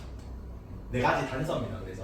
그래서 인의 예지 각각의 단서가 있어요. 외워야 됩니다. 이거는 내시는 필히 외워야 됩니다. 필히. 다른 말로 냈다 차마 어쩌지 못하는 마음이기 때문에 불인지심이라고도 얘기를 합니다. 그냥 사단은 곧 불인지심이다. 같은 말로 생각하세요. 참을 인자를 써서 참을 수 없는 인간의 마음입니다. 불인지심 같은 말이고. 그래서 인한 단서, 사람이 인을 가지고 있다는 단서는 남을 측은히 여기는 마음입니다. 6번 측은지심. 남을 측은히 여기는 마음입니다. 사람이 어진 증거입니다. 그 다음에 잘못을 부끄러워할 숫자를 쓰거든요. 악을 미워하는 마음, 증오하는 마음. 그래서 수오지심이라고 해요. 수오지심. 잘못을 부끄러워하고 악을 미워하는 마음. 의의 단서고 정의로움의 단서고 예의 범절의 단서 사양지심이라고 합니다. 사양지심. 사양할 줄 아는 마음이에요. 선생님이 열심히 수업 준비를 밤새가면서 하셨기 때문에 내가 아무리 피곤하더라도 선생님이 이제 수업하시는데 졸 수 없다 이러면서 예의를 차리고 내 잠을 사양하는 마음이죠. 사양지심. 겸손해하며 양보해야 하는 마음.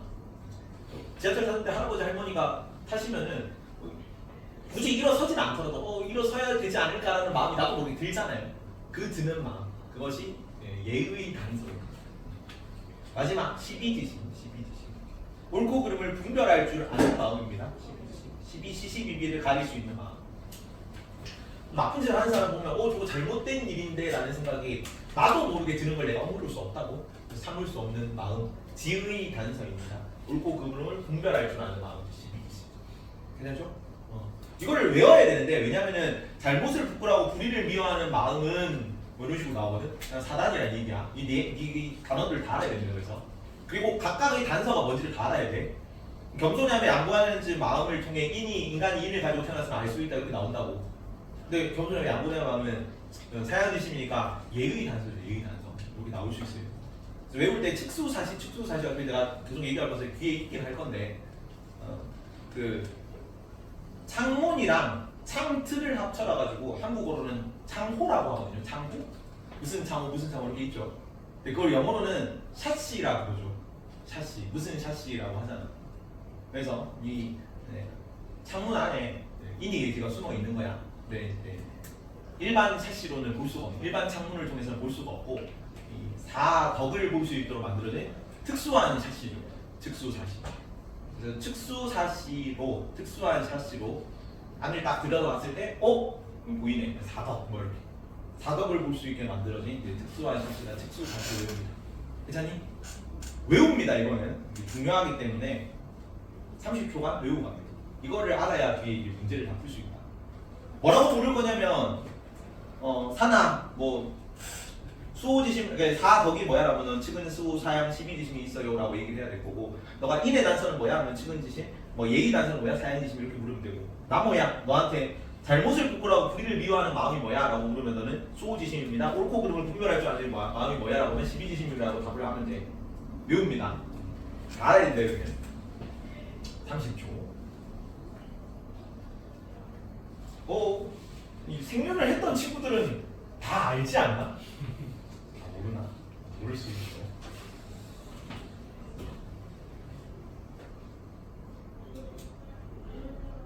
다음에 된다니까. 불인지심이랑 사단이 같은 말이라고. 같은 말을 봐도 돼요. 전부 다 엉뚱일 수 없는 마음.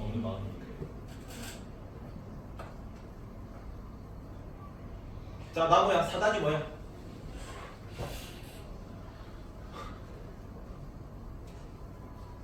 사단이 뭐예요? 산. 불인지심. 그 불인지심인데 종류가 뭐냐고. 어떤 게 사단이야? 직수사실. 즉수사실 플레임을 불러줘. 식은지심. 즉은지심, 수호지심. 수호지심, 사형지심. 시비지심. 지휘지심 되게. 재현아, 잘못을 부끄러워 악을 미워하는 마음이 뭐지? 수호지심. 수호지심. 성민아, 그다음에 시시비비를 가릴 수 있는 마음. 잘못된 가 옳고 그름을 그릴 수 있는 마음. 시비지심. 뭐의 단서 시비지심? 지혜의 단서. 다 나올 수 있어야 돼. 이거는 다 쓸 수 있어야 됩니다. 나중에 4단 7점까지 다 쓸 수 있어야 돼요. 오늘 성리학 양명하기 중간고사 범일 거라서. 그리고 아까 내가 인의 예지할 때 이제 공자가 인을 가장 강조했고, 의는 누가 가장 강조했다고? 맹자가 가장 강조했다. 인의를 둘 다 얘기하긴 하거든, 맹자가. 근데 인은 언제부터 계속 강조했던 거야? 공자 때부터 강조했던 거예요. 그래서 의만 좀 새로운 겁니다. 인의를 공자는 의로운 거, 정의로운 걸 이렇게까지 강조를 안 했는데, 맹자가 인과 동등한 위치로 의의 위치를 끌어올려요. 인의 예지잖아. 그지? 그래서 원래 인이란 건 사람이니까 이제 뭐 전국 시대에 막 부모를 잃고 아이가 울고 있으면 공자는 이렇게 괜찮아 안아줬을 거라고. 인이죠. 사랑의 표현. 맹자는 이제 창을 들고 아이를 지키고 이것이 이 험난하고 이 불의한 세상 말하면서 아이를 지킬 수 있고 실천할 수 있는 윤리인 거죠. 그게 의다. 세상이 더 혼란해졌다는 얘기야. 더 빡빡한 윤리를 강조해야 된다는 겁니다. 순자로 가면 예로 가잖아. 엄격한 통치구범이 되잖아. 그러니까 사회가 점점 혼란해지고 있다는 얘기지. 인과 의고, 그래서 인은 사람의 마음이요, 공자님 얘기했던 사랑이요. 그 다음에 의는 사람의 길이다. 사람이 마땅히 걸어야 할 방향이다. 이렇게 얘기를 한 거죠. 의는 사람의 길. 의고, 그 인의 예지의 두 번째 종목입니다. 그래서 인이 공자님이 제일 처음 얘기했던 거고, 그 다음에 자기는 의가 중요하다고 생각한다고. 그리고 아까 얘기했던 사덕 사단과 마찬가지 양지 양능이라는 타고난 능력이 있겠죠. 양지는 좋을 양자를 써요. 어질 양자, 좋을 양자인데 좋은 지혜야, 어진 지혜야. 선천적 도덕 판단 능력입니다. 내가 태어나면서부터 이게 잘못됐고 이게 잘됐고를 타고나게 알 수 있다. 이건 나쁜 짓인 것 같은데, 이건 뭐 착한 일인 것 같은데. 근데 한 2세 아이도 제대로 뭔가 교육을 못 받은 아이들도 본성적으로 뭐 좀 남에게 해를 끼치거나 공동체와 멀어지거나 남에게 좀 균등하지 않은 거는 나쁘다고 인지한데 그런 걸 타고난다는 거지. 어떤 게 도덕적인가 아닌가. 그 다음에 그거를 알았으면 그것을 실제로 실천할 수 있는 실천 능력까지 인간이 타고난다. 그래서 양능이라고 합니다. 나중에 2학기 때 배우겠지만 칸트의 실천 이성과 거의 유사한 의미야. 도덕 법칙을 인식할 수 있고 그 도덕 법칙을 실행할 수 있는 능력, 실천 이성. 그걸 이제 구분해서 양지, 양능이라고 표현한 거죠. 도덕 인식 능력과 판단 능력, 실천 능력. 자, 그리고 아까 얘기를 했죠. 이제 인간은 타고난 순수한 본성인 천리를, 하늘의 기품을 가지고 태어나고, 그리고 육체의 이제 욕구 욕망에 이끌리는 기질을 가지고 태어난다고. 그래서 나중에 성리학 때도 똑같이 나올 건데, 이 천리는 뭐 해야 되면 추구해야 되는 거예요. 찾아야 되는 거야. 그래서 이거를 구방심이라는 단어로 표현합니다. 방자는 노을 방자입니다. 방송할 때 그 방자야. 그 다음에 잃어버린 본심, 착한 양심 이런 거를 구한다. 구할 구자 있어요. 내 놓아버린 마음을 되찾는다. 그 다음에 기질에 있어서는 기질은 다 써야 될 거 아니야. 내 욕구 욕망은 잘 절제해야겠죠.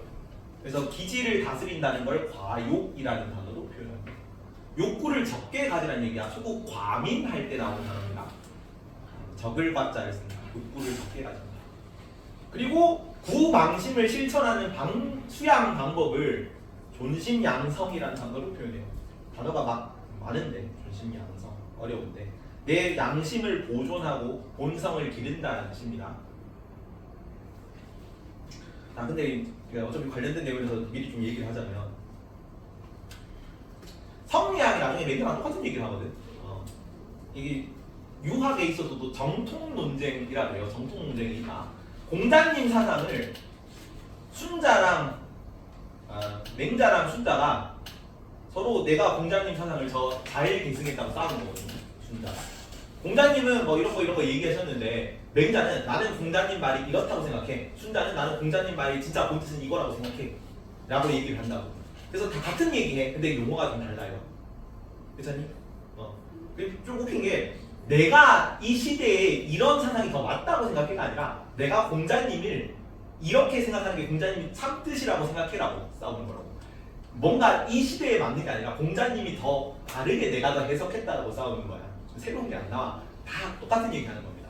근데 순자는 나중에 예치로 계승돼가지고 법과가 어떻게 됐어? 멸망했잖아. 그래서 배가 끊겨. 그래서 공자의 정통은 어디로 갔다? 적통은 맹자로 갔어요. 맹자의 적통을 두고 누가 나중에 싸우냐면 신유학이라고 그래요. 그래서 명나라 때, 이제 그 성나라 때, 송나라 때 성리학하고 주자입니다. 양명학, 그 명나라 때 왕양명, 왕수인이 양명학을 만들어서 서로 내가 주자 말이 더 옳게 해석한 거로 싸워.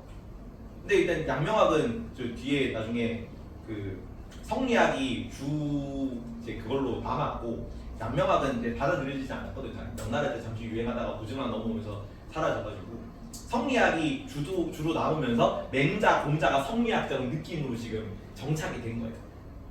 그리고 나중에 성리학을 두고 조선에서 누가 싸우냐면 이황이가 싸우는 거야. 이황이가.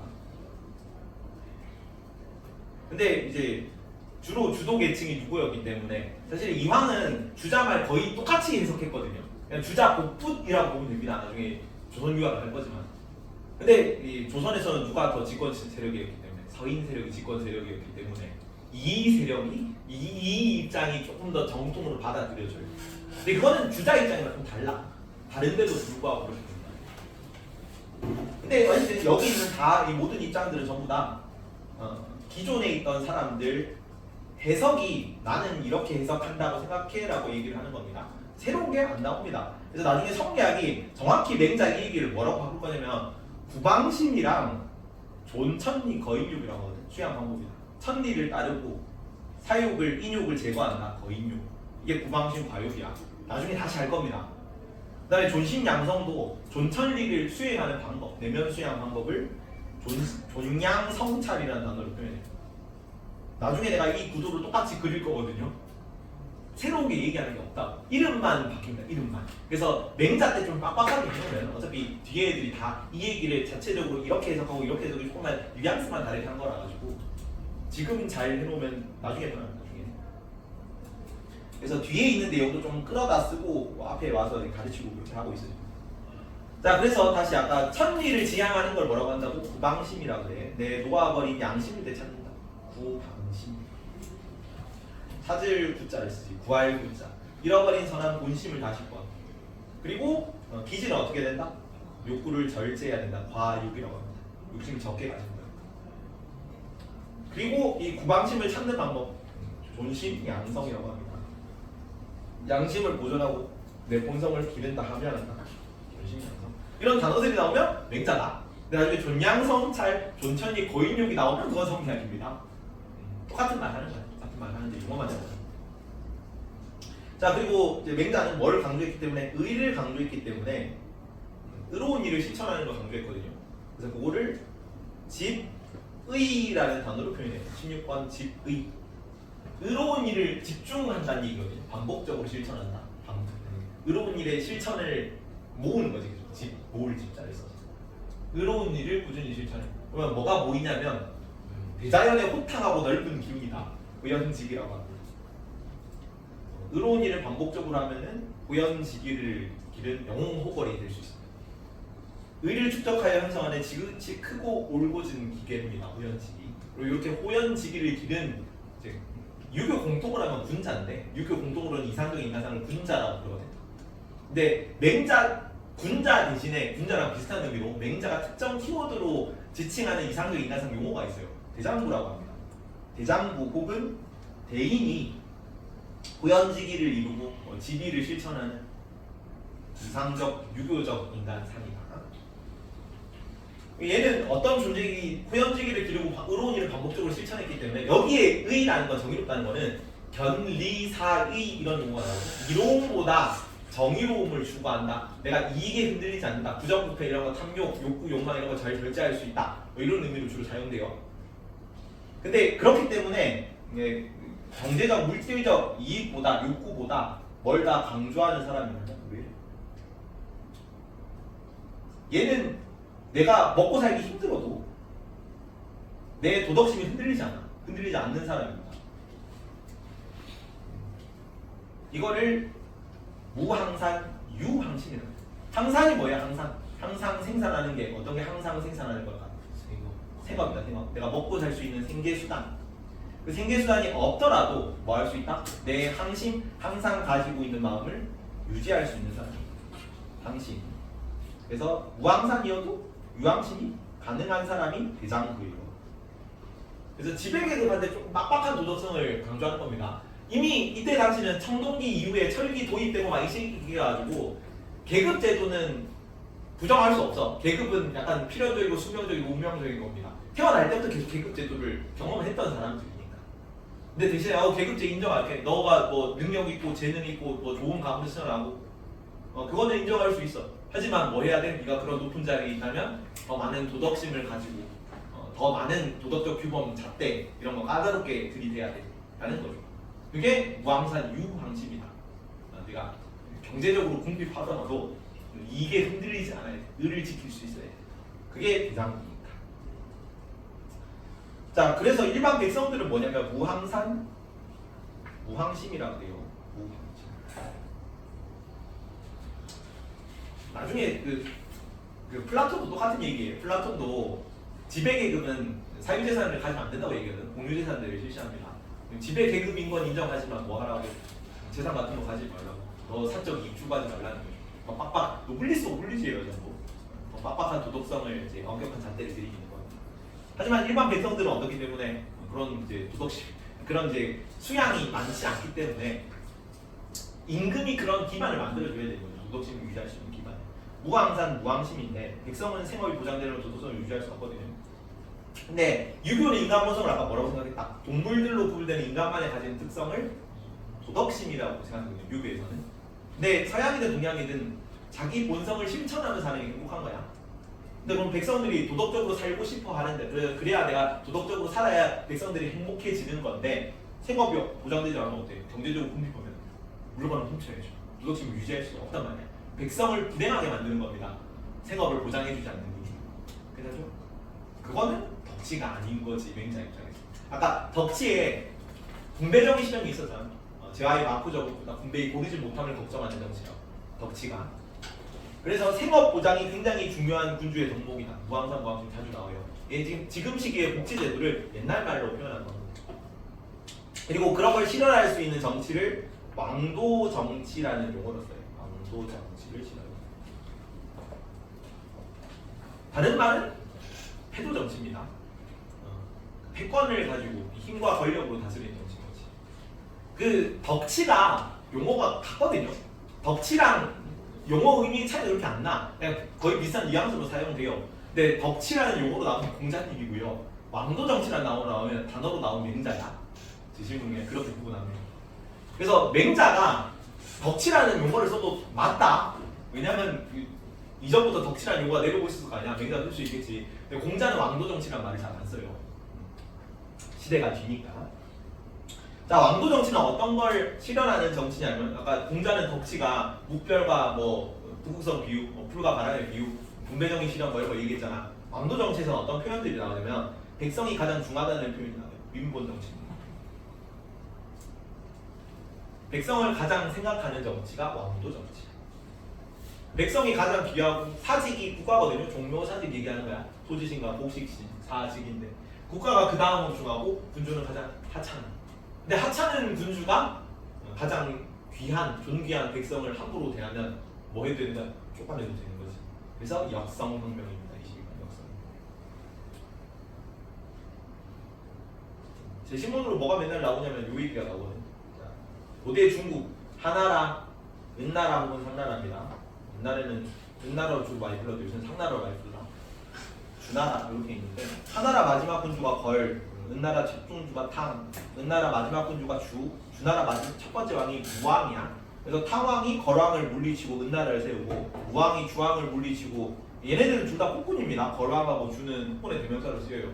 폭군을 몰아내고 이제 은나라, 주나라를 각 세우는 거지. 근데 이제 맹자님 제자가 하루는 물었단 말이야. 뭐 효제, 충서 이런 거 다 인의 표현이라면서요. 공자님이 그렇게 얘기하셨다는데 그러면 신하된 자로서 임금에게 충성해야 되는데 주왕은 주나라 무왕은 원래 은나라 주왕의 신하였는데 주나라를 이제 세운다고 주왕을 무너뜨리고 죽이고 시해하고 나라를 세운 거면은 반역 아닙니까? 이거 정의로운 일이라고 도덕적인 일이라고 생각해도 돼요? 라고 물으니까 맹자가 한 얘기가 이겁니다. 나는 일개 사내에 불과한 주를 배웠다는 말을 들었어도 마지막 왕 은나라 마지막 왕이 주왕을 죽였다는 말을 들었어도 신하가 군주를 죽였다는 말은 못 들었는데 얘는 뭐란 얘기야? 임금이? 아니란 얘기죠. 폭군은 폭정을 일삼는 군주는 임금 취급도 안 한다는 얘기입니다. 왜? 군주란 사람은 원래 뭐 해야 되는 사람이니까 왕도 정치를 행해야 되는 사람이니까. 그래서 이 얘기를 쭉 하고 돌아다녔기 때문에 맹자님도 평생도록 어디 정착을 못하고 계속 방랑하면서 돌아다녔어. 근데 진짜 말을 잘했다. 그래서 말을 잘해가지고 막 임금님들이랑 막 대담하고 어떻게 다스려야 되냐, 이렇게 다스려야 되냐 하면 전부 다 탕복하고 그랬단다. 얘기했던 군주들이. 근데 이 얘기 나오면은 그러면 덕치라는 건 어떤 것이냐? 백성을 가장 중히 여기고 왕도 정치를 행하지 못하는 군주면 쫓아내도 되는 겁니다. 라고 얘기하니까 나도? 그러니까 당연하죠. 쫓겨나고 이렇게 평생 동안 방랑했던 거. 요게 맹자 사상. 옆에 뒤에 6번부터 짧게 봅니다. 한자를 너희가 좀 알면 좋은데 한자 세대를 감자가지고. 자, 맹자는 잃어버릴 본심을 되찾기 위해 뭐야 이게? 구방심이다. 구방심. 사단을 확충하는 거 맞아요? 네. 확충하는 거지. 뭐라고 오답선지로 나올 거냐면 형성한다 오답선지로 나올 거야. 그래서 확충한다는 맞고요. 바로 밑에 나오네. 맹자는 타고난 마음이 뭐예요? 타고난 마음. 타고난 마음. 사단이다 여기는. 사덕은 본성으로 나와요. 본심 마음이니까 타고난 마음. 사단을 형성하는 거 아니고 확충하는 거예요. 확충하는 거. 형성한다 해서 틀렸습니다. 타고난 거니까 형성하면 안 되지. 나중에 근데 순자는 사덕은 형성하는 게 맞아. 원래 없었기 때문에 순자는 사막설이었죠. 덕은 만들어내는 거야. 맹자는 감각적 욕망을 제거해야 덕을 실현할 수 있다고 보았을까요? 이거 주의하십시오. 욕망은 제거하는 대상이 아닙니다. 절제하는 대상이야. 자, 아까 기질 얘기했잖아. 타고난 욕구 욕망은 기질에 속하거든요. 자, 천리는 순성무학하지만 인간의 본성은 순성무학한데 요 기질은 가선가악한 거예요. 가선가악. 그래서 선으로도 흐를 수도 있고 악으로도 흐를 수 있는 거라서 욕망은 무절제하게 흐르지 않도록 절제하는 거다. 절제하는 거. 잘 다독여줘야 된다고. 욕구를 없애라는 얘기는 인간을 초월하는 얘기입니다. 성욕을 없애려면 어떻게 해야 돼? 하면 되죠. 근데 모든 사람을 그렇게 할 수 없잖아. 그지? 그래서 욕구를 없애라는 말은 못 쓰고 욕구를 절제하라고 쓰는 거야. 그래서 제거한다. 다 틀렸습니다. 동서양 마찬가지. 욕구를 제거한다는 다 틀립니다. 감각적 욕망은 제거한다. X고 형성 X고. 맹자는 사단을 확충하여 인간의 사사로운 욕망을 극복해야 한다. 그건 맞아요. 뭔 얘기냐면 사욕이거든요. 사사로운 욕망. 사욕 혹은 인욕은 순악무선한 거예요. 욕망이 무절제하게 흐르는 걸 사욕 혹은 인욕이라고 표현해서 그거는 제거 대상이 맞다. 그래서 사사로운 욕망은 극복해야죠. 이거는. 그래서 뭐 견리사의 이런 거 얘기하는 겁니다. 사욕을 극복하고 의로 되돌아간다. 이게 흔들리지 않는 거죠. 그게 대장부죠. 무왕산이어도 유왕신할 수 있는 거죠. 그래서 극복해야 하는 거 맞고요. 맹자는 좋은 제도를 바람직한 사회의 필수 요소 맞을까? 맞아요. 이거 덕치가 왕도 정치가 이루어지는 사회, 무왕산 무왕심이 이루어지는 사회, 복지 제도가 실현된 사회 이런 거 얘기하는 거예요. 그래서 좋은 제도, 좋은 규범, 좋은 질서 이런 거 유교 공통으로 옵니다. 괜찮? 다시 앞으로 가자. 순자로 넘어간다. 순자. 여기까지 하면 끝인데 순자부터는 생존이 안 나온 내용입니다. 너희가 처음 하게 그뭐 직업관 이런 거 하면서 짧게 배우긴 배웠거든. 근데 순자 사상을 본격적으로는 안 배웠어. 그래서 이때 거의 처음 배우는 거라고 해서 여기부터는 새로 배우는 내용. 집중을 맞춰보세요. 순자 사상이 뭘로 이어졌다고? 법가로 이어져서 법가. 그래서 한비자 같은 애들이 이렇게 얘기를 하죠. 한비자는 좀 더 가요. 여기는 교화하라고 얘기하거든. 이제 교화를 포기했어요. 여기는 한비자는. 교화 포기하고 뭐 하는 겁니까? 그냥 엄격한 법, 제도, 질서 이런 거 매로 때리는 거죠. 니들은 죽어도 선하게 바뀔 수 없고 순자의 성악설을 개성한 거다. 당근과 채찍으로 간사한 너희를 다스리겠다라고 얘기하는 거예요. 그래서 전국시대를 통일했던 거죠. 순자는 분분히 있다 합시다.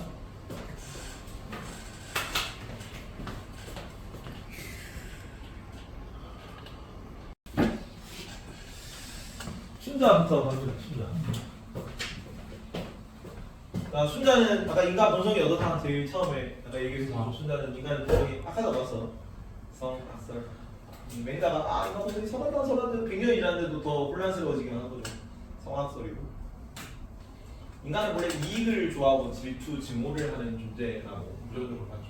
그래서 나중에 선비가 물어보면 인간과 동물의 본성이 동일하다 맞아요, 틀릴까? 순자는 인간과 동물의 본성이 동일하다고 봤다. 동일해요. 동물과 다를 게 없습니다. 욕구, 욕망으로 가득 찬 존재라고. 그렇지? 근데 뭐 할 수 있냐면 뭐가 인간하고 다르다면 인간은 변화할 수 있는 능력이 있어요. 행위 능력이 있다고. 동물은 없어. 그냥 끝까지 죽을 때까지 본성대로 사는 거고 인간은 본성을 극복할 수 있는 거죠. 그리고 이제 원래는 맹자는 인의 예지를 누가 줬냐면 하늘이 내려줬거든. 그래서 그 유교의 하늘관 예전에 설명을 했었죠. 1학년 때 설명했었는데 너무 오래돼서 유교에서는 하늘이 도덕적 판단을 내리는 존재야. 도덕천입니다. 염라대왕 같은 겁니다. 염라대왕 같은 개념이라고.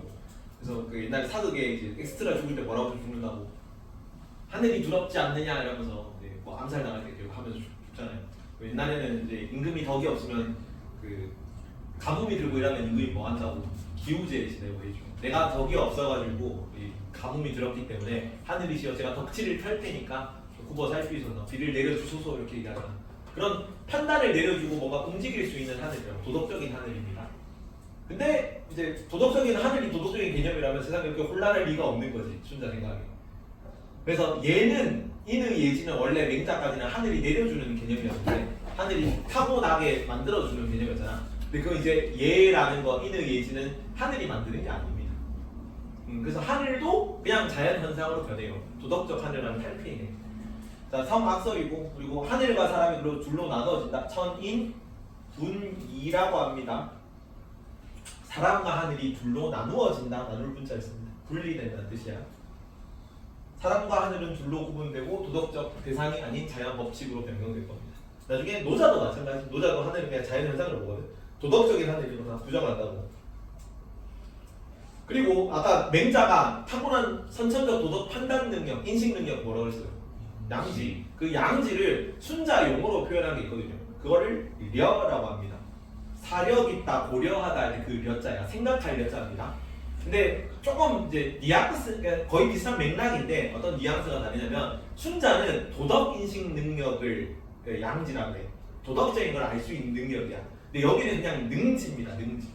내가 인식할 수 있는 지능 같은 걸 려라고 해요. 그래서 선악을 인식할 수 있는 지각 능력, 선악 빼도 돼. 이거 그냥 사물을 생각하고 이해할 수 있는 능력, 지각 능력, 인식 능력 같은 거. 그다음에 위라고 합니다. 아까 도덕 실천 능력이 뭐였어? 도덕 실천 능력은 양능이었다. 양능. 맹자가 얘기한 도덕 실천 능력인데 그 도덕 실천 능력도 아니고 이것도 그냥 행위 능력이거든. 근데 행위 능력 안에 도덕적 행위를 할 수 있고 본성을 바꿀 수 있는 능력이 포함되어 있어요. 맹자는 순자는 이 위를 굉장히 높게 평가했습니다. 사람과 동물이 본성이 똑같고 이기와 탐욕으로 가득 차 있지만 뭐 할 수 있다고 인간은? 바꿀 수 있는 능력이 있다. 행위할 수 있다. 그게 사람과 인간이 다른 점인 거죠. 그래서 본성을 변화시킬 수 있는 인위적 작용, 행위하다 할 때 그 위자예요. 그 이 위라는 게 약간 도덕적 개념으로 사용되거든. 노자도 무위 자연할 때 위라는 게 도덕 규범, 인위적 규범 이런 걸 다 때려치우라는 얘기입니다. 무위는. 근데 여기는 이제 사람이 사람답게 그때 당시에는 도덕적으로 사는 게 사람답게 사는 걸로 생각했으니까 사람답게 살 수 있도록 만들어주는 작용이 이게 위다. 이게 상엽자인데 원숭이가 요걸 해가지고 나무를 기어 올라가는 모습을 만드는 거예요. 그래서 원숭이가 뭔가 할 수 있는 능력, 행위 능력 이런 걸 위라고 합니다. 그래서 여기는 위가 있기 때문에 우리가 뭘 할 수 있냐면 악한 본성을 변화시켜서 인위를 일으킬 수 있어요. 그 단어를 화성기위라고 합니다. 화성기위. 그래서 본성이 고정돼 있다도 맞거든. 본성이 악하게 고정돼 있지. 근데 본성을 변화시킬 수 있다도 맞아요. 본성을 변화시켜서 인위를 일으킨다. 일으킬 기자 있습니다. 기상하다 이게 위야. 그래서 본성을 변화시켜서 인위를 일으킨다. 그리고 여를 통해서 뭐 할 수 있냐면 본성과 인위를 분별할 수 있습니다.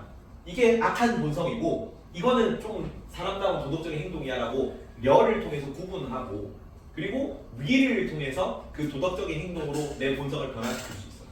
본성을 인위에 일치시키는 겁니다. 그래서 인위를 본성에 일치시키면 안 되겠죠. 본성은 악한 건데 본성을 인위에 일치시킬 수 있는 행동 능력 그게 위라고요. 그리고 여는 성악설이기 때문에 사단은 없어요. 사단의 정의가 타고난 도덕적 마음이에요. 선천적 도덕심이 사단인데 타고나게 악하게 태어나는데 타고난 선천적 마음이 어디 있습니까? 사단이라는 용어가 나오면 다 틀립니다. 순자 선조로 나올 수가 없는 용어다 사단은. 근데 사덕은 존재할 수 있어요. 인의예지잖아. 그거는 내가 실천해가지고 형성하면 돼요. 화성기위 해가지고 내가 원래 없었던 거지만 사덕은 타고난 건 아니지만 그걸 만들어낼 수 있다고 형성할 수 있다고. 사덕은 후천적으로 형성된다.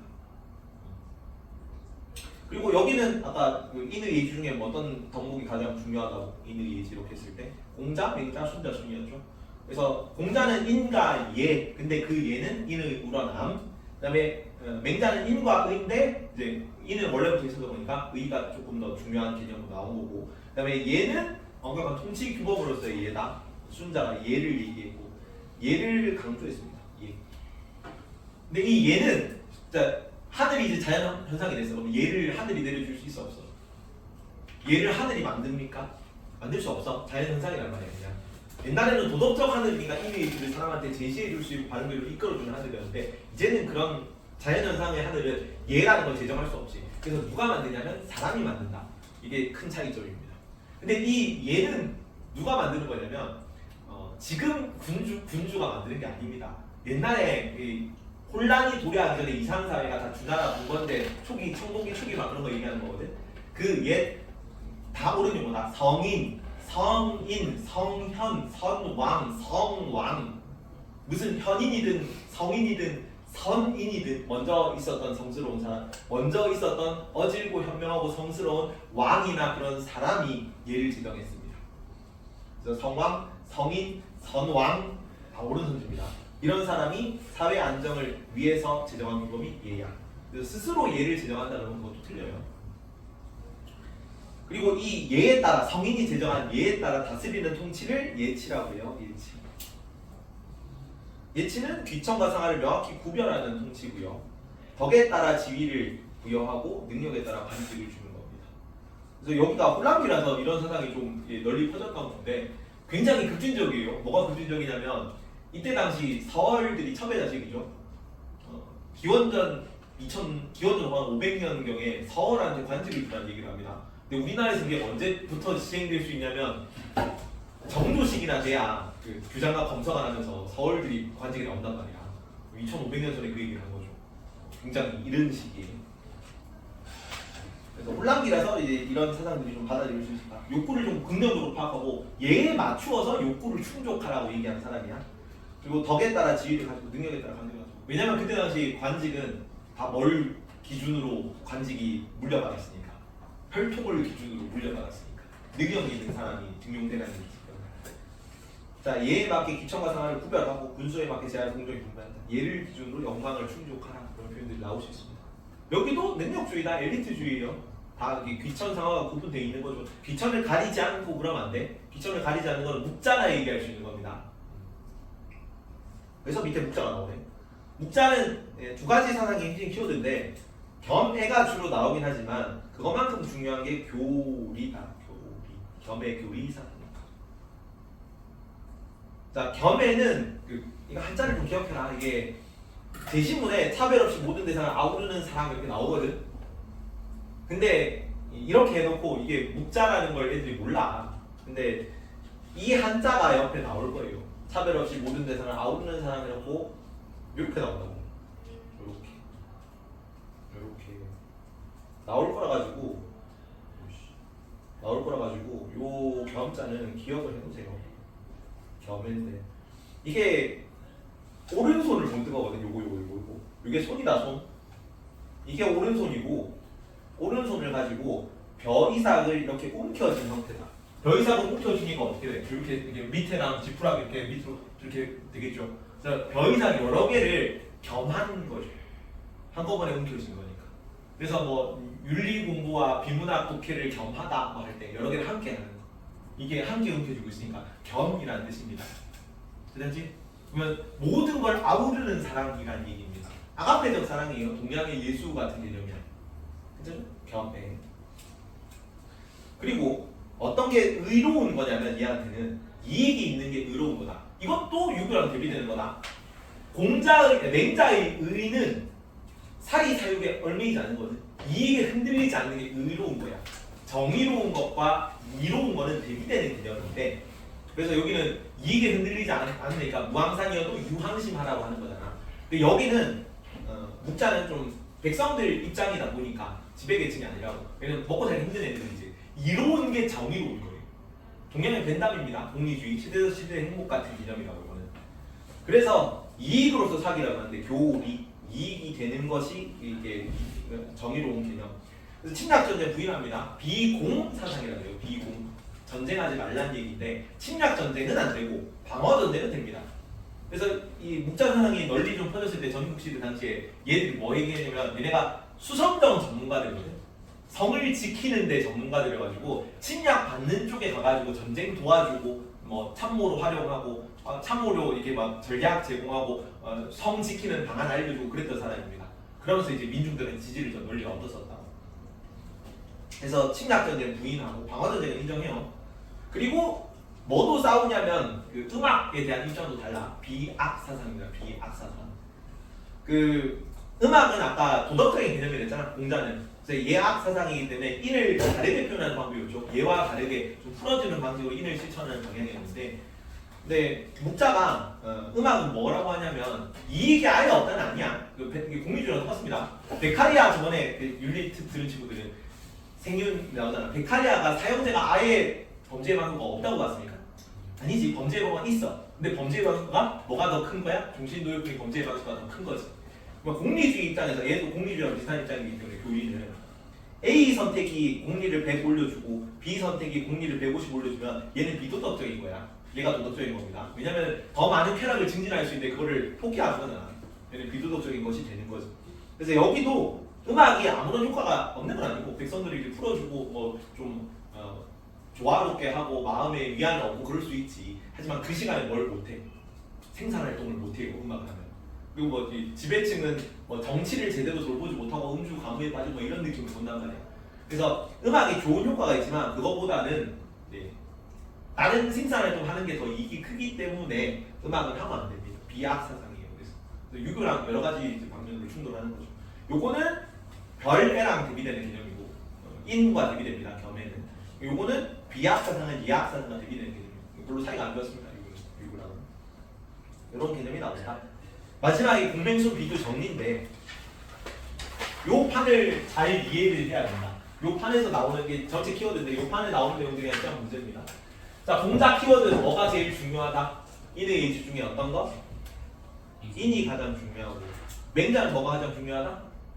의가 가장 중요하다. 순자는 뭐가 가장 중요해? 얘가 가장 중요하고 요 뒤에 나중에 성리학이 지식이 뭐 좀 중요하다. 지식의 확충 이제 본성을 함양하기 위해서는 경정 공부나 외부 사물에 대한 탐구가 필요하다고 얘기했던 게 성리학이야. 성리학에서 설명할 거고요. 다음 본성론에서 공자는 괄호쳐도 있죠. 자기가 성선설에 얘기를 안 했어. 인간 본성은 선하다고 얘기를 안 했는데 맹자가 나는 공자님을 계승했는데 나는 성선설이야 얘기하는 바람에 성선설이 됐습니다. 순자는 성악설이다. 성악설. 다음 수양론, 공자 수양론은 뭐 주로 얘기하냐면 공자님 얘기했으니까 극기봉 예 이런 거 얘기하겠죠. 극기봉례 얘기할 거고. 그다음에 효제충서 인의 실천방안, 효제충서 이런 거 얘기하고 극기봉례 이런 거 얘기할 겁니다. 이거는 인을 확대해 나가는 거고 효제충서. 서와 관련된 개념도 기억하세요. 추기급인이라든가 기소불용 물시어인 이런 거 역지사지의 정신이었죠. 그다음에 내가 예를 회복, 내 자신의 사욕을 회복하고 예로 돌아가는 극기를 얘기하고. 이게 인이고 이게 예입니다. 인과 예. 다음 맹자. 맹자는 의를 실천하는 거죠. 의를 실천하는 거 집의라고 합니다. 그리고 본성을 함양하는 거를 구방심, 그다음에 기질을 절제하는 거 구방심과 과욕 이런 게 맹자 기업으로 나와요. 구방심과 과욕. 요걸 이룬 인간상이 가장 높은 대인인 거고. 자, 순자는 수양하는 거, 내 본성을 변화시켜야 되죠. 화성기위입니다. 내 본성을 변화시켜서 인의를 일으킨다. 화성기위. 수양. 이상정치는 각각 뭐냐면 이상정치는 똑같은데 여기는 덕치라는 용어를 쓰고 맹자는 왕도정치라는 용어를 썼었죠. 왕도정치. 덕치 반대말은 법치고요. 왕도정치 반대말은 배도정치였고요. 덕치는 아까 뭐 풀과 바람의 비유, 북극성 무별의 비유 이런 거 나오고 왕도정치는 민본주의 역성 이런 거 나오고. 그다음에 순장 이상정치. 여기는 예치가 이상정치. 여기에는 엄격한 정치규범. 그리고 전부 다 좋은 제도 얘기이기 때문에 백성들 생업 이런 거 보장 강조하거든요. 그래서 제하의 많고 적음보다 분배의 형평성을 강조하는, 분배의 균등을 강조하는 정치제도 생업보지. 그다음에 맹자말로 복지제도, 무항산, 무항심 이런 거 얘기했죠. 무항산, 무항심 강조. 순자는 예에 맞게 제하를 분배하라고 그랬어요. 예에 맞게. 지배층 도덕성에서는 정명사상 나올 겁니다. 공자는 군주는 군주답게 행동해라 뭐라 그래? 군군신신, 부부자자. 임금은 임금답게, 신하는 신하답게, 아버지는 아버지답게, 아들은 아들답게. 자기 역할을 먼저 다하는 게 자기 수양이고, 그래서 효제 충서에서 인이 넓어질 수 있다. 맹자는 지배층 도덕성 얘기하면서 역성혁명 얘기합니다. 지배층이 도덕성을 갖추지 못하면 쫓아내도 돼. 혹은 대장부가 뭐 무항산, 유황심 해야 된다 이런 거에 나오겠죠. 순자 같은 경우는 덕에 따라 지위를 주라고 해요. 도덕적으로 높은 사람이 높은 지위에 올라가야 돼요. 능력에 따라 간지를 주라 이런 거 나올 겁니다. 그리고 공자는 사덕 사단 나오면 다 틀린다. 공자가 될 수가 없습니다. 사덕 사단을 처음 맹자가 얘기했기 때문에 여기는 없고요. 맹자는 사덕 사단 전부 다 선천적인 걸로 봤죠. 인간 본성이 전하는 근거였잖아. 근데 순자는 사덕은 후천적으로 함상하는 거였다. 원래 없었기 때문에. 그리고 사단은 정의가 선천적 도덕심이었기 때문에 선천적 도덕심이 있을 수가 없다. 존재하지 않습니다. X. 그리고 공자 맹자 시기까지의 하늘과는 천인합일의 하늘이야. 천인합일. 하늘이 도덕적 개념이기 때문에 우리는 뭐에 맞추어서 도덕적 하늘에 맞추어서 나에게 본성을 인의 의지를 내려준 하늘, 도덕적 하늘의 본성에 맞게 살아야 되는 겁니다. 그래서 도덕적 하늘과의 합의를 추구한다. 도덕적 삶을 살라는 거고. 그래서 인의 의지는 하늘이 내려주는 겁니다. 근데 순자 때 그러면 이제 하늘이 주도적이면 이렇게 세상에 혼란할 리가 없죠. 그래서 천인, 사람과 하늘은 둘로 나누어지는 거지. 하늘은 그냥 자연 현상이 되는 거고. 그래서 얘는 누가 대장합니까? 성왕 혹은 선왕, 성인, 선현 뭐 이런 사람들 있어. 자, 유교 공통점입니다. 전부 다 공맹순 공통적으로 나올 수 있는 내용들이야. 좋은 제도를 통해 백성을 교화할 거고요. 백성을 교화하는 거다. 본성을 교화하는 건 순자뿐이지만. 그다음에 욕망은 절제합니다. 제거하지 않아요. 욕망을 제거하려는 건 없어. 어떤 사상가도 욕망 제거는 얘기 안 하고. 누구나 수양을 통해 백성, 성인이 될 수 있습니다. 본성은 다르지만 어쨌든 공자 맹자 같은 경우는 본성을 합충해서 순자는 본성을 도화해서 화성기를 통해 성인이 되는 거죠. 그다음에 둘 다 셋 다 사회적 분업이나 신분 질서를 인정합니다. 계급제는 이제 부정할 수 없어요. 설기시대 초기인데 인간 본성은 모두 동일하게 고정되어 있습니다. 아까 본성 논쟁할 때 고자는 고정되어 있지 않아요. 고자는 성무성악이었습니다. 얘네는 성악이든 성선이든 인간 본성이 고정되어 있지 않았다. 하지만 바꿀 수 있는 거야. 넘어가고 뒤에 선지고